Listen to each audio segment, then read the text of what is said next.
Good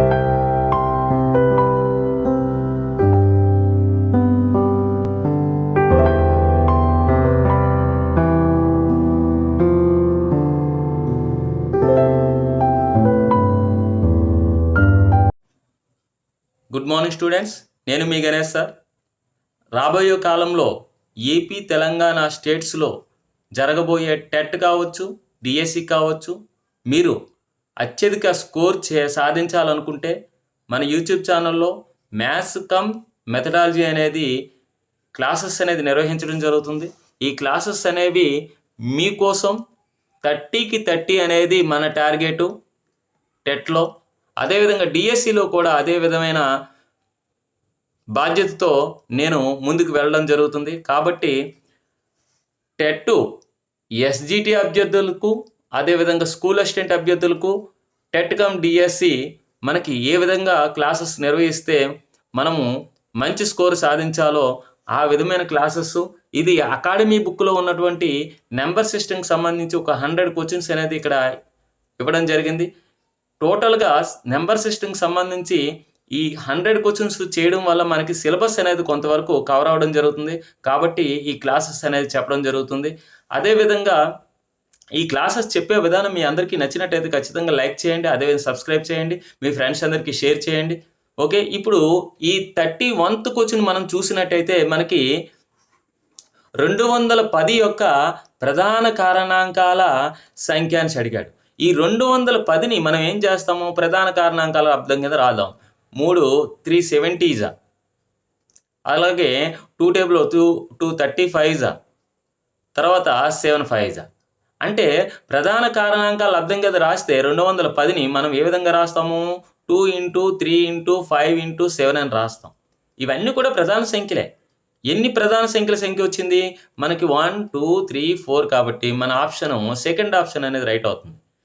210 యొక్క ప్రధాన కారణాంకాల సంఖ్య. ఎన్ని ప్రధాన కారణాంకాలు వచ్చాయి, 4 వచ్చాయి. కాబట్టి second option is right answer అవుతుంది. నెక్స్ట్ క్వశ్చన్ చూడండి, 32 క్వశ్చన్. 2 అంకెల ప్రధాన సంఖ్యల్లో పెద్ద సంఖ్య ఏది?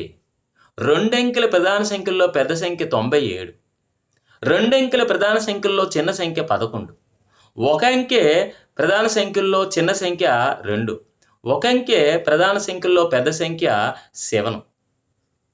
1 అంకె కలిగినటువంటి సంఖ్యలలో అతి చిన్న ప్రధాన సంఖ్య 2, అతి పెద్ద ప్రధాన సంఖ్య 7.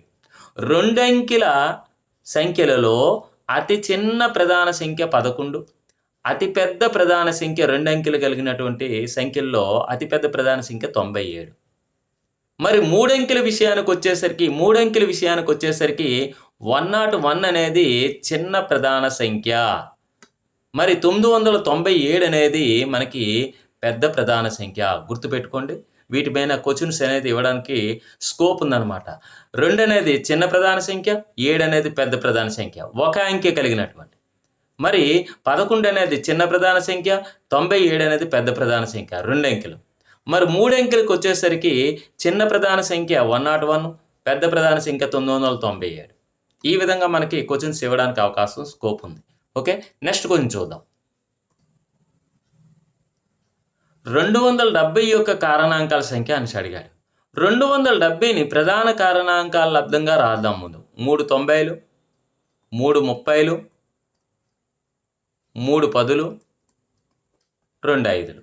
అంటే 270ని మనం ఏ విధంగా రాయొచ్చు, 270ని 3/3 × 2/1 × 5/1. ఈ 3 అనేది ప్రధాన సంఖ్య, 2 అనేది ప్రధాన సంఖ్య, 5 అనేది ప్రధాన సంఖ్య. వీటి యొక్క ఘాతాలు చూడండి, ఇక్కడ 3 ఉంది, ఇక్కడ 1 ఉంది, ఇక్కడ 1 ఉంది. ఆ ఘాతాలకి ఒక్కొక్కటి యాడ్ చేస్తే, ఈ 3కి 1 యాడ్ చేస్తే 4, ఈ 1కి 1 యాడ్ చేస్తే 2, ఈ 1కి 1 యాడ్ చేస్తే 2. ఈ మూడింటిని కూడా మల్టిప్లై చేయండి. 4 × 8, 8 × 16. అంటే కారణాంకాల సంఖ్య 16 అనమాట ఆన్సర్. ఎక్కడుంది, first one is right answer. అంటే 270కి ఉన్నటువంటి కారణాంకాల సంఖ్య 16 వస్తాయి అన్నమాట. అది ఎలా చేసామంటే, ముందు ప్రధాన కారణాంకాల లబ్ధం కింద రాసినట్టయితే 3³ × 2/1 × 5/1 రావడం జరిగింది. ఇక్కడ పవర్స్కి ఇక్కడ 3 ఉంది కాబట్టి ఆ పవర్కు 1 కలిపాను 4. ఇక్కడ పవర్ 1 ఉంది కాబట్టి 1కి 1 కలిపితే 2. ఇక్కడ పవర్ 1 ఉంది కాబట్టి 1కు 1 కలిపితే 2. ఈ వచ్చిన పవర్స్కి 1 కలిపితే వచ్చినటువంటి వాటిని మల్టిప్లై చేస్తే 16 వచ్చింది. అది మన ఆన్సర్ అవుతుంది. Okay, next question. 3 ప్రధాన సంఖ్యల మొత్తము 100. అందులో ఒకటి మరొకటి కన్నా 36 ఎక్కువ అయినా వాటిలో ఒక సంఖ్య ఏమిటి అని అడిగాడు. వాటిలో ఒక సంఖ్య ఏమిటి అని అడిగాడు. ఈ క్వశ్చన్ని ఏ విధంగా చేయాలి? ఈ క్వశ్చన్ అనేది రాంగ్గా ఇవ్వడం జరిగింది కాబట్టి మీరు ట్రై చేసి కామెంట్ రూపంలో తెలియజేయండి. ఈ ప్రాబ్లంని సరిచేయడానికి ప్రయత్నం చేయండి. ఈ అంకెల్ని మార్పు చేస్తూ ఆన్సర్ అనేది 4గా ఇవ్వబడింది టెక్స్ట్ బుక్లో, అకాడమీ బుక్లో. ఓకే, నెక్స్ట్ ఈ 35వ క్వశ్చన్ చూసినట్టే క్రింది వాటిలో పైథాగరన్ త్రికం కానిది. నేను కూడా ట్రై చేస్తాను. ఈ క్వశ్చన్ని అంకెల్ని తారుమారు చేస్తూ ఈ 67 అయ్యే విధంగా ఆన్సర్ అనేది ఏ విధంగా చేస్తే బాగుంటుందో చేయడం జరుగుతుంది. ఓకే, క్రింది వాళ్ళలో పైథాగరన్ త్రికం కానిది ఏదని అడిగాడు. ఇక్కడ మనకి పైథాగరన్ త్రికము అంటే అర్థం ఏంటంటే ఒక లంబకోణ త్రిభుజంలో కర్ణం మీద వర్గం, ఇది కర్ణం మీద వర్గం, మిగిలిన 2 భుజాల వర్గాల మొత్తానికి సమానం. ఇది పైథాగరన్ త్రికం. అంటే కర్ణము స్క్వేర్ ఈక్వల్ టు భుజము స్క్వేర్ ప్లస్ భుజము స్క్వేర్ అవ్వాలన్నమాట. మరి 3, 4, 5 అనేది స్టాండర్డ్ పైథాగరన్ త్రికానికి ఉదాహరణ అన్నమాట. ఇది ఖచ్చితంగా అవుతుంది. మరి దీన్ని ఒక 2తో మల్టిప్లై చేసాం అనుకోండి, 3, 4, 5ని ఒక 2తో మల్టిప్లై చేసాం అనుకోండి, 2 3 = 6, 2 4 = 8, 2 5 = 10. ఇది కూడా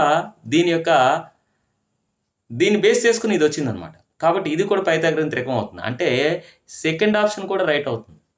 మరి థర్డ్ ఆప్షన్ అవుతుందో లేదో ఒకసారి చూద్దాం. థర్డ్ ఆప్షన్ ఏంటి? 8, 15, 17 అని ఇచ్చాడు. మరి ఇదైతే కాదు.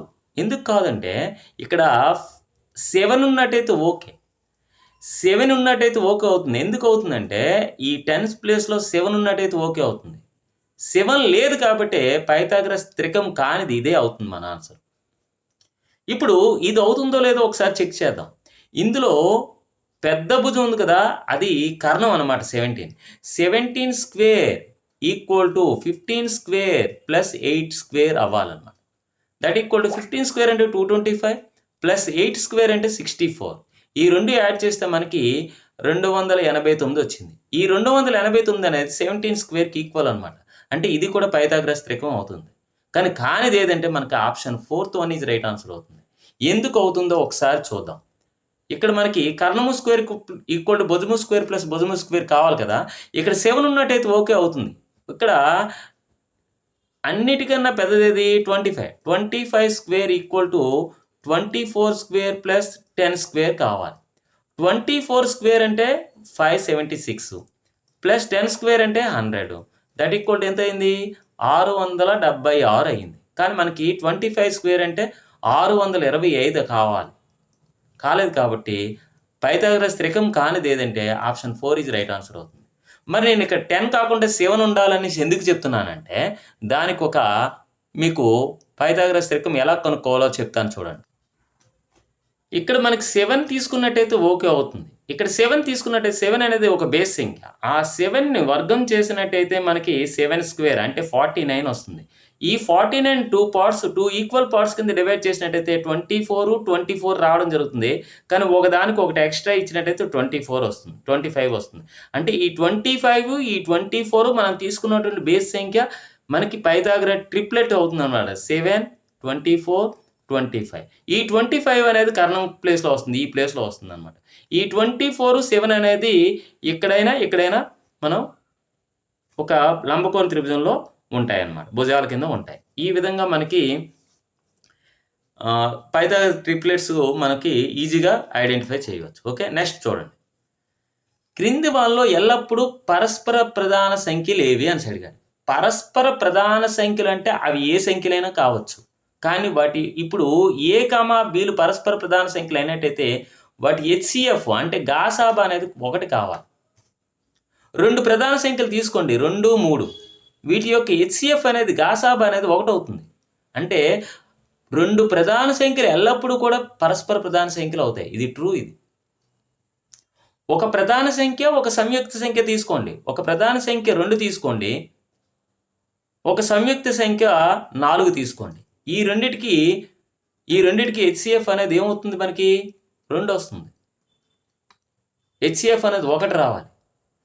అప్పుడు ఈ 2 కూడా పరస్పర ప్రధాన సంఖ్యలు కావు. ఒక ప్రధాన సంఖ్య, ఒక సంయుక్త సంఖ్య. కాబట్టి ఇది ఫాల్స్ అవుతుంది.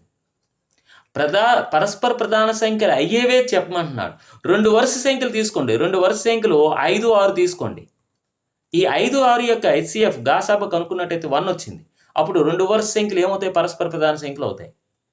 2 వరుస సంఖ్యలు పరస్పర ప్రధాన సంఖ్యలు అవుతాయి. 2 ప్రధాన సంఖ్యలు పరస్పర ప్రధాన సంఖ్యలు అవుతాయి. కానీ ఒక ప్రధాన సంఖ్య, ఒక సంయుక్త సంఖ్య తీసుకున్నట్టయితే ఆ 2 కూడా పరస్పర ప్రధాన సంఖ్యలు కావు. పరస్పర ప్రధాన సంఖ్యలు అయ్యే సందర్భాలు ఏలోనూ అవుతుంది, సిలోనూ అవుతుంది. కాబట్టి మనకి ఏ, సి సత్యము అంటే third option is right answer. A, సిలు సత్యము. పరస్పర ప్రధాన సంఖ్యలు ఏ, బిలు పరస్పర ప్రధాన సంఖ్యలు కావాలి అంటే అవి ఏ సంఖ్యలైనా అవనియండి, వాటి యొక్క హెచ్సిఎఫ్ అంటే గాసాబా అనేది మనకి 1 కావాలి. అలా గాసాబా 1 అయ్యే ఏ 2 సంఖ్యలైనా సరే పరస్పర ప్రధాన సంఖ్యలు అవుతాయి. ఆ 2 ప్రధాన సంఖ్యలు కానవసరం లేదు, ఆ 2 సంఖ్యలు సంయుక్త సంఖ్యలు కానవసరం లేదు. అది ఏ సంఖ్య అయినా కావచ్చు. మొత్తం మీద 2 కూడా పరస్పర ప్రధాన సంఖ్యలు ఎప్పుడు అవుతాయంటే ఆ 2 సంఖ్యలకి గాసాబా 1 కావాలి, అంతే. Next question. ప్రవచనం P 32 యొక్క బేసి కారణాంకం 1. ప్రవచనం Q ఏదైనా సంఖ్య 2 power k రూపంలో ఉంటే దాని బేసి కారణాంకాల సంఖ్య 1. ఇప్పుడు 32కు ఉన్నటువంటి కారణాంకాలు రాస్తున్నాను. 1 ఒక కారణాంకం, 2 ఒక కారణాంకం, 4 ఒక కారణాంకం, 8 ఒక కారణాంకం, 16 ఒక కారణాంకం, 32 ఒక కారణాంకం. అంటే 32ని ఎన్ని రకాలుగా రాయొచ్చు అంటే 1 into 32 అని రాయొచ్చు, 2 into 16 అని రాయొచ్చు, 4 into 4 అని రాయొచ్చు, తర్వాత 4 into 8 అని రాయొచ్చు, ఇంకా అంతే. ఇన్ని విధాలుగా రాయొచ్చు అనమాట. కాబట్టి ఇక్కడున్న ప్రతిదీ కూడా కారణాంకం అవుతుంది. 1, 2, 4, 8, 16, 32 అవే రాయడం జరిగింది. ఈ కారణాంకాలన్నింటిలో ఇది సరి సంఖ్య, ఇది సరి సంఖ్య, 8 అనేది సరి సంఖ్య, 4 అనేది సరి సంఖ్య, 2 అనేది సరి సంఖ్య, 1 అనేది మాత్రమే బేసి సంఖ్య. అంటే 32 యొక్క బేసి కారణాంకం ఏది అంటే 1. ఇది ట్రూ. ఇప్పుడు ఏదైనా సంఖ్య 2 power k రూపంలో ఉంటే దాని బేసి కారణాంకాల సంఖ్య 1. ఇది కూడా ట్రూ అవుతుంది. ఎందుకు అవుతుంది అనేది ఒక్కసారి మనం చూద్దాం. ఇప్పుడు మనకి 2 power 1 తీసుకున్నాం. 2 power 1 అంటే 2. 2కు ఉన్నటువంటి కారణాంకాలు ఏంటి? 1 ఒక కారణాంకం, 2 ఒక కారణాంకం. ఇక్కడ మనకి బేస్ కారణాంకం ఏమొచ్చింది? 1 వచ్చింది. ఓకే. ఇప్పుడు నేను 2 power 2 తీసుకున్నాను. 2 power 2 అంటే 2 power k రూపంలో ఉన్నవి తీసుకుంటున్నాను. 2 power 2 తీసుకున్నాను అంటే 4 అనమాట. 2 power 2 అంటే దీనికి ఉన్నటువంటి కారణాంకాలు ఏంటి? 1, 2, 4. ఇందులో బేస్ కారణాంకం ఏమొచ్చింది? 1 వచ్చింది. ఈసారి 2 power 3 తీసుకుంటున్నాను. 2 power 3 అంటే 2 into 2 into 2. 2 2s are 4, 4 2s are 8 అనమాట. 8కు ఉన్నటువంటి కారణాంకాలు రాస్తే 1, 2, 4, 8. ఇది సరి సంఖ్య, ఇది సరి సంఖ్య, ఇది సరి సంఖ్య, ఈ 1 అనేది బేస్ సంఖ్య. అంటే 8కు ఉన్నటువంటి కారణాంకాల్లో 1 అనేది బేస్ సంఖ్య రావడం జరిగింది. ఈసారి 2 power 4 తీసుకుంటున్నాను. 2 power 4 అంటే 16. 16కు ఉన్నటువంటి కారణాంకాలు 1, 2, 4, 8, 16. ఇవన్నీ కూడా మనకి ఈ 16, 8, 4, 2 అనేవి సరి సంఖ్యలు. 1 మాత్రమే బేసి కారణాంకం వచ్చింది. అంటే 2 power k రూపంలో ఏదైనా ఒక సంఖ్య ఉంటే దానికి బేసి కారణాంకాల సంఖ్య 1 మాత్రమే రావడం జరిగింది. అంటే 2 సత్యమే. పీక్యూలు 2 ప్రవచనాలు సత్యమే. ఎక్కడుంది? 2 సత్యము. ఆప్షన్ 1 ఆప్షన్ అనేది రైట్ ఆన్సర్ అవుతుంది. ఓకే. నెక్స్ట్ క్వశ్చన్ చూద్దాం. 180 అనే సంఖ్యను 2 కారణాంకాల లబ్ధంగా రాయగలిగే విధానాల సంఖ్య అని అడిగాడు. అంటే 180ని 2 కారణాంకాల లబ్ధంగా ఎన్ని రకాలుగా రాయగలము అన్నది మనం ఇప్పుడు రాద్దాం. 180ని మనం తీసుకున్నాం. 180. ఈ 180ని చూడండి. 1 into 180 అంటే 2 సంఖ్యల లబ్ధంగా రాయగలిగాం. ఫస్ట్ 1. 2 into 90. అదేవిధంగా 3 60లు 180. అదేవిధంగా 4 45లు 180, అదేవిధంగా 5 3 15 5 6లు అంటే 5 36లు 180, అదేవిధంగా 6 30లు 180, అదేవిధంగా మనకి 9 20లు 180, నెక్స్ట్ 10 18లు 180, అదేవిధంగా 12 15లు 180. అంటే రెండు సంఖ్యలు దగ్గరకు వచ్చేంత వరకు కూడా మనము చూడండి, ఈ రెండింటి మధ్య దూరం చూడండి, దూరంగా ఉన్నాయి. 1కి 180కి దూరం పెరిగింది. అలా దూరం అనేది అలా క్రమంగా తగ్గుతూ 12కి 13కి దగ్గరికి వచ్చేంత వరకు కూడా మనం చాలా జాగ్రత్తగా 180ని ఎన్ని రకాలుగా రాసామంటే 1 2 3 4 5 6 7 8 9 9 రకాలుగా 180ని మనము రెండు సంఖ్యలు లబ్ధంగా రాయగలిగాం అనమాట.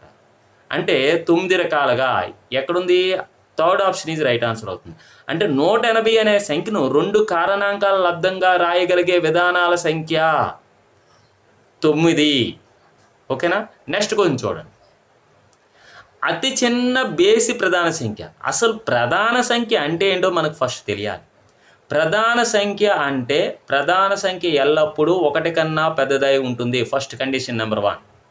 ప్రధాన సంఖ్యకి ఎల్లప్పుడూ రెండు కారణాంకాలు ఉంటాయి. ఒక కారణాంకము, అదే సంఖ్య ఒక కారణాంకము. ఈ రెండు కండిషన్స్ వర్తించినట్టయితే అది ప్రధాన సంఖ్య అవుతుంది. ప్రధాన సంఖ్య p అనుకున్నాం. ఆ p అనేది ఎల్లప్పుడూ 1 కన్నా పెద్దదై ఉండాలి. ఆ p అనే ప్రధాన సంఖ్యకి ఒక కారణాంకము, అదే సంఖ్య ఒక కారణాంకము. అంటే కనీసం రెండు కారణాంకాలుగా కలిగినటువంటి సంఖ్యలను రెండు కారణాంకాలుగా కలిగిన సంఖ్యలను ప్రధాన సంఖ్యలు అంటారు. ఆ ప్రధాన సంఖ్య 1 కన్నా పెద్దదై ఉండాలి. అటువంటి సంఖ్యల్లో మొట్టమొదటిది 2, తర్వాత 3, తర్వాత 5, 7. అతి చిన్న ప్రధాన సంఖ్య 2, కానీ ఇది సరి సంఖ్య. అతి చిన్న బేసి ప్రధాన సంఖ్య 3, కాబట్టి ఇది 3 అవుతుందన్నమాట ఆన్సర్. అతి చిన్న సంయుక్త సంఖ్య 4. అసలు ప్రధాన సంఖ్య సంయుక్త సంఖ్య. సంయుక్త సంఖ్యని ఇంగ్లీష్లో కాంపోజిట్ నెంబర్ అంటారు. ఇది కూడా ఎల్లప్పుడూ కూడా 1 కన్నా పెద్దదై ఉండాలి. ఈ సంయుక్త సంఖ్యకి 2 కన్నా ఎక్కువ కారణాంకాలు ఉండాలి. 2 కన్నా 1 ఎక్స్ట్రా కారణాంకం ఉన్నా చాలు. ఒక కారణాంకం, అదే సంఖ్య ఒక కారణాంకం, ఇంకొక కారణాంకం అదనంగా ఉండాలన్నమాట. ఇంకొక కారణాంకం అదనంగా ఒక ఏ అనుకుందాం. అప్పుడు ఇక్కడ ప్రధాన సంఖ్యకి అయితే 2 కారణాంకాలు ఉండాలి. సంయుక్త సంఖ్యకి అయితే 2 కన్నా ఎక్కువ కారణాంకాలు ఉండాలి. 2 కన్నా ఎక్కువ కారణాంకాలు ఉండాలి. అలా ఉన్నట్టయితే సంయుక్త సంఖ్య అంటారు. మరి అటువంటి సంఖ్యల్లో అతి చిన్న సంయుక్త సంఖ్య ఏదంటే 4. మరి అతి చిన్న శుద్ధ సంఖ్య ఏదంటే, శుద్ధ సంఖ్య అంటే పెర్ఫెక్ట్ నెంబర్, ఇంతకుముందు చెప్పడం జరిగింది, 6. అంటే శుద్ధ సంఖ్య అంటే ఏంటి? ఒక సంఖ్య యొక్క కారణాంకాల మొత్తం ఆ సంఖ్యకు రెట్టింపు అయితే 6 యొక్క కారణాంకాల మొత్తము ఆ సంఖ్యకు రెట్టింపు 12 అవుతుంది. 6 యొక్క కారణాంకాలు ఏంటి? 1 కారణాంకం, 2 కారణాంకం, 3 కారణాంకం, 6 కారణాంకం. వీటన్నిటి మొత్తం 12. అంటే ఆ సంఖ్యకు రెట్టింపు ఉంది 12. కాబట్టి అటువంటి సంఖ్యని శుద్ధ సంఖ్య అని అంటారు. ఇప్పుడు ఒకటో దేనికి మ్యాచ్ అయింది? సికి మ్యాచ్ అయింది. ఇక్కడ 1వ సికి మ్యాచ్ అయింది. 3 సందర్భాలు ఉంది. మరి 2వది దేనికి మ్యాచ్ అయింది? డికి. 2వది డికి మ్యాచ్ అయింది. ఓకే. 3వది ఏకి మ్యాచ్ అయింది. 3వది ఏకి మ్యాచ్ అయింది. అంటే second option is right answer అవుతుంది. నెక్స్ట్ క్వశ్చన్ చూడండి.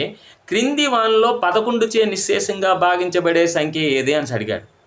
11 చే నిశ్శేషంగా భాగించబడే సంఖ్య రిపీటెడ్ నెంబర్ అయినట్టయితే ఆ నెంబరు రిపీటెడ్ నెంబర్. ఇప్పుడు చూడండి, 11 చేత భాగించబడాలంటే మనకి ఖచ్చితంగా 4 స్థానాలు కలిగి ఉండాలి ఇటువంటి నెంబర్, లేదా 6 స్థానాలు కలిగి ఉండాలి. రిపీటెడ్ నెంబర్ 6 స్థానాలు కలిగి ఉండాలి. అటువంటి నెంబర్సే 11 చే నిశ్శేషంగా భాగించబడతాయి. 11 చే నిశ్శేషంగా చూడండి, రిపీటెడ్ 7s 2 7లు కూడా భాగించబడతాయి. రిపీటెడ్ 4 7s కూడా భాగించబడుతుంది. రిపీటెడ్ 6 7s కూడా మనకి 11తో నిశ్శేషంగా భాగించబడుతుంది. 11తో నిశ్శేషంగా భాగించబడాలి అంటే రిపీటెడ్ డిజిట్ అనేది సరి స్థానాలు ఉండాలి. సరి స్థానాలు ఎక్కడుందా? 1 2 3 4 5 6 7 ఇక్కడ 7 స్థానాలు ఉంది కాబట్టి ఇది కాదు. ఇక్కడ చూడండి, ఇక్కడ 2 ఇవి 2 ఇవి 2, ఇక్కడ 7 స్థానాలు ఉంది ఇక్కడ కూడా, కాబట్టి ఇది కూడా కాదు. ఇక్కడ చూడండి, ఇది 3 ఇది 3 ఇది 1, మొత్తం ఇక్కడ కూడా 7 స్థానాలు ఉంది, ఇది కూడా 11చే నిశ్శేషంగా భాగించబడదు. ఇక్కడ చూడండి, ఇక్కడ 3 ఇక్కడ 3, మొత్తం 6 స్థానాలు ఉంది. 6 స్థానాలు కలిగి ఉంది, బేసి స్థానాలు కలిగి ఉంది, కాబట్టి ఇది 11చే నిశ్శేషంగా భాగించబడుతుంది. రిపీటెడ్ డిజిట్ అనేది బేసి స్థానాలు కలిగి ఉంటే ఆ నెంబర్ 11చే నిశ్శేషంగా భాగించబడదు. సరి స్థానాలు కలిగి ఉంటే ఆ సంఖ్య 11చే నిశ్శేషంగా భాగించబడుతుంది అనే విషయాన్ని మనకి తెలిసినట్టయితే ఈ ప్రాబ్లం చాలా ఈజీగా త్వరగా చేయగలుగుతాం. ఓకే, నెక్స్ట్ క్లాస్లో కలుసుకుందాం.